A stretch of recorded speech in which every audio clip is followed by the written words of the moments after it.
world, my name is Nicholas Montez, and you're watching my YouTube channel, Nicholas Montez. Welcome back to another YouTube channel video, everybody. I'm so excited to have you all back here together again, and in today's video, we're going to be starting a new series, and hopefully it turns into a 3-part series. So, in case you guys did not know, on March 18th, 2021, we will be getting the Snyder cut of Justice League. Because if you guys remember back in 2017, Joss Whedon, the original director of Justice League, the 2017 version of Justice League did not do so well. So Zack Snyder, the director of other DCEU films like Man of Steel and Batman vs Superman, he's coming in here to direct his vision of what Justice League should have been. And since this is the next DCEU film, I thought it would be best to go and review the DCEU films that I actually have not seen.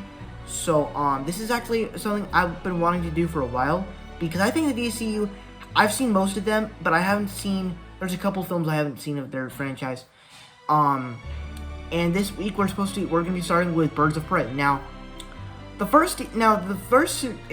series was supposed to start last week with reviewing Batman vs Superman: Dawn of Justice, but that didn't happen because it wasn't free at the time, so I wasn't able to watch it.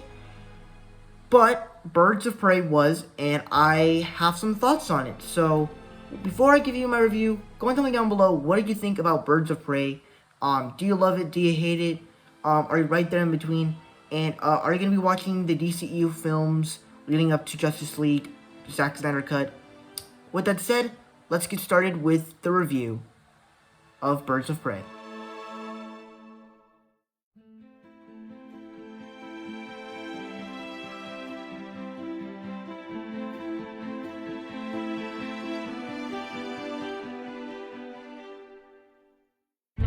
Alright, so for me, the best thing about Birds of Prey is that it was something that is very surprising. It feels like something new that we've never seen in the DCEU before, as well as something so fun and clever. First off, it is very similar to what Deadpool is, where it has this sort of storytelling humor with people narrating and telling this type of story where, you know, it has to go back all the way back to a couple days or a couple years or months. It all goes to that, and it does it in a very clever style. And a lot of people have been saying that this movie's a lot like Guy Ritchie's style of films. I've never technically seen a Guy Ritchie film, but whatever they're saying, I can probably agree with. But also the action sequences are handled very well, and for most people that I saw the reviews for, this movie does not have, this movie isn't trying to do CGI skeptical action. It's trying to do action sequences with hand-to-hand combat. And if you guys remember a couple films like John Wick, the people that did the stunt coordination for that stuff, they are doing the actions and the action sequences in this film. And I've heard somewhere that Margot Robbie was all into this because she was doing all of this, and it just looks so cool. Plus, and it all looks beautiful and well choreographed, and like all the action is clever, especially when you go into that third act. I absolutely loved it. And also, there's a lot of great characters in here. Margot Robbie as Harley Quinn. I like the way they did her character, where she because of the breakup with the Joker, she decides to change her character. She decides to create a new personality for herself, and I think I enjoyed that. Along the same lines with the characters of Birds of Prey, the characters like Huntress,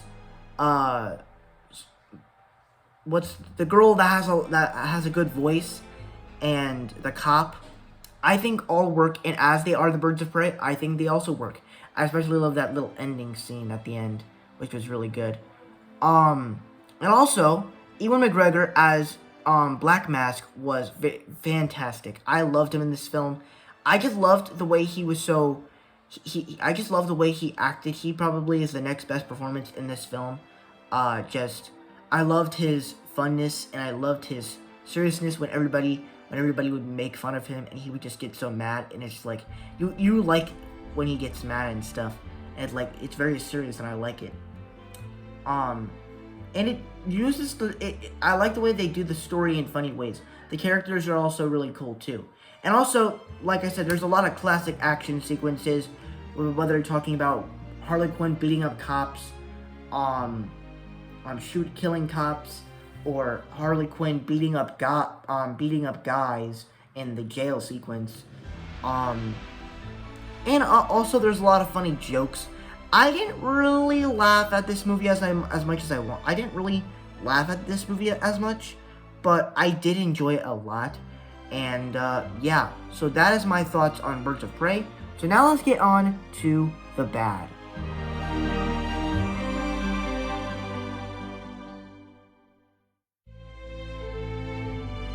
Alright, so when we get into the bad, I can't really say I have many issues with the film.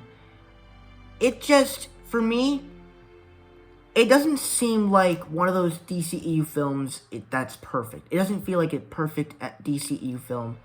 But a lot of this stuff works.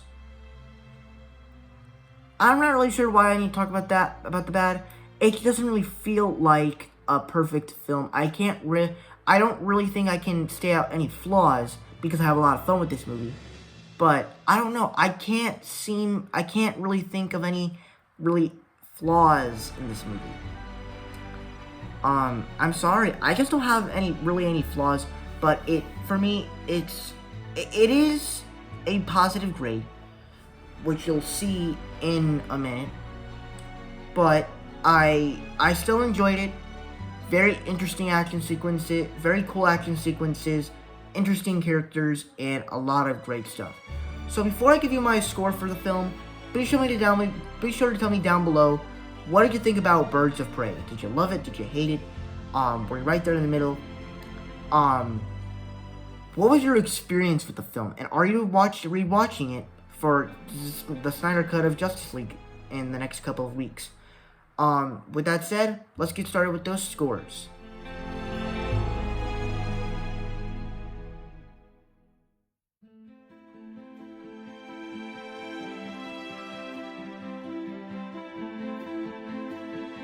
Alright, so that is it for my Birds of Prey review. Thank you guys so much for watching. I hope you enjoyed. Don't forget to like, comment, and subscribe. And I'll see you guys in the next video. Bye.